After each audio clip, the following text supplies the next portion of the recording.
Welcome back to the Middle-Aged Hack channel. I am Stuart and I am your middle-aged hack, child of the 80s, just trying to make his way through the 20s, just like everybody else. Ready to take the journey with me? Let's get started.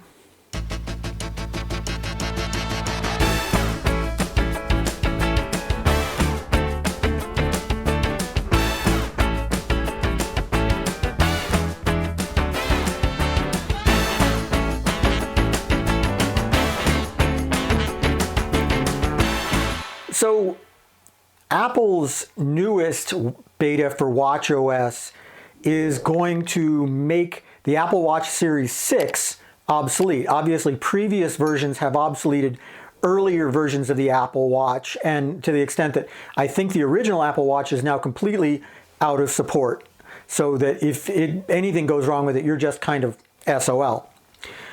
But the Apple Watch Series 6, which came out in 2019, is still pretty new. And I think, 5 years is a little bit short. Usually Apple will support the products for about 7 years before they kind of obsolete them. But not this time. This time they are not going to allow the Apple Watch Series 6 to get the latest updates. And so if you're a techie like me, you've got a question to ask. Do I need to upgrade to the latest Apple Watch now, or am I okay holding on to an older Apple Watch? I think we can all agree that Apple Watches it took a little while for the company to know what people wanted to do with them. They started launching with a bunch of different capabilities that people didn't use. For a while, they looked like they were going to be for hardcore health nuts, and it seems like maybe lately Apple has settled into a groove of really wanting to appeal to Gen X and seniors who want something a little bit cool and a little bit reliable that's going to fit with their lifestyle. So they put in stuff like, fall detection and crash detection, the ability to answer phone calls right from your wrist, which if you think about it, Gen X and boomers are not going to always have the phone in their pockets. So the ability to answer calls from your wrist is really good. And they kind of leaned into that.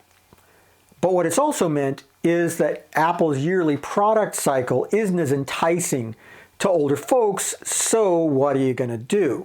Older folks might not see the benefit in something like Apple Watch Series 9 or Apple Watch 10, which tend to be, these tend to be very expensive products, especially if you're talking about Apple Watch Ultra.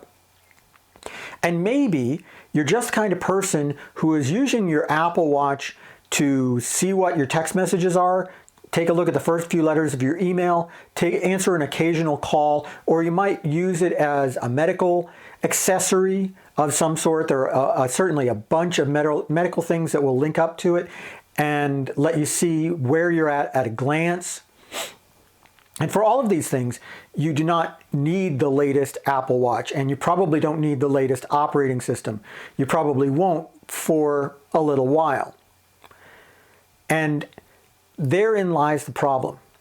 The problem is that upgrading to a new Apple Watch is not cheap. I mean, you're in for $300 at the minimum, and up, depending on what kind of accessories that you give the thing. And not everybody is going to want to do that. Not everybody is going to want to be pushed into doing that when they've got a perfectly good Apple Watch on their wrists. Here's the good news. The good news is that generally, if you're the kind of person who upgrades because you're worried about security, you probably don't need to worry about that with Apple Watch. I think about, for example, Windows 10 is going to go end of life within about the next year. And at that point, you'll lose all security updates and you'll be vulnerable to all sorts of attacks that are going to rush in because everybody's going to know that if they can find a security exploit for Windows 10, Microsoft isn't going to patch it. That isn't as much of a concern with Apple Watch. If you've got the GPS version, it doesn't even connect to the internet itself. It's getting everything from your phone, and as long as your phone is up to date, then your watch is going to be up to date. Now, if you've got the cellular version, I'm sure there is some data that comes in, but it's not really major league stuff. You're not browsing web pages with this phone. So the odds that there's going to be a genuine security risk coming through the Apple Watch are very minimal. Also remember that Apple isn't saying that they're completely going out of support with the Apple Watch Series 6 and earlier. They're saying that you just can't get the latest operating system. You've probably got an honest 2 years of kind of padding before you need to look at another Apple Watch, even if you have a medical device.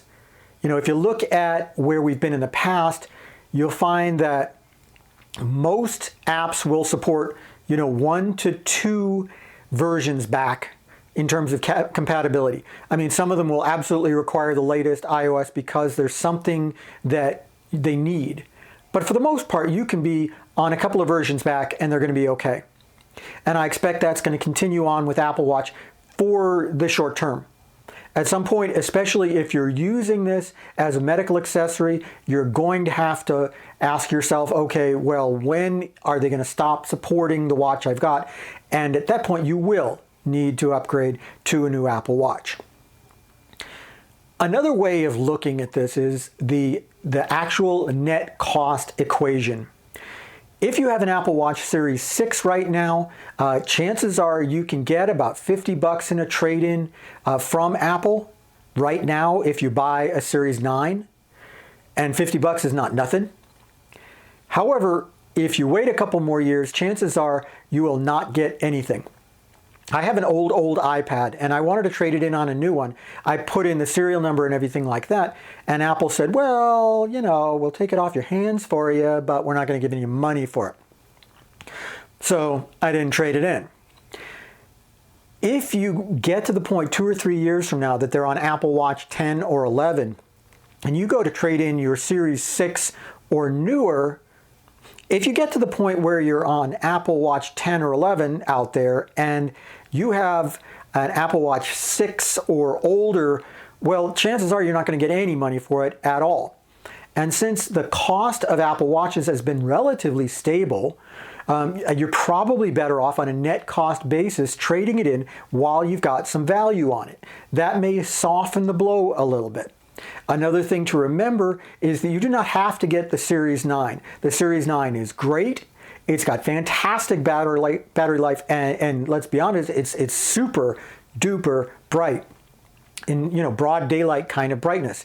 But you do not need to do that.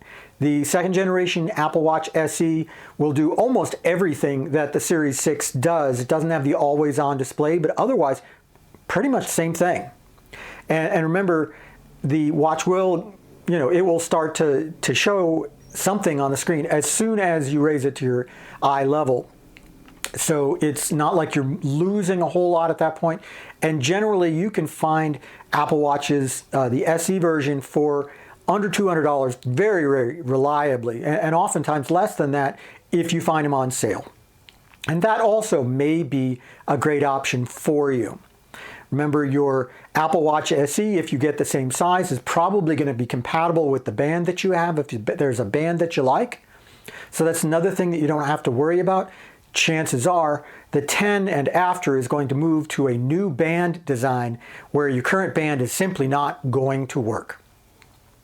So you get a lot of decisions to make if you're an Apple Watch user and you want to keep using the thing even though it's not going to be able to be used for the next version of the operating system.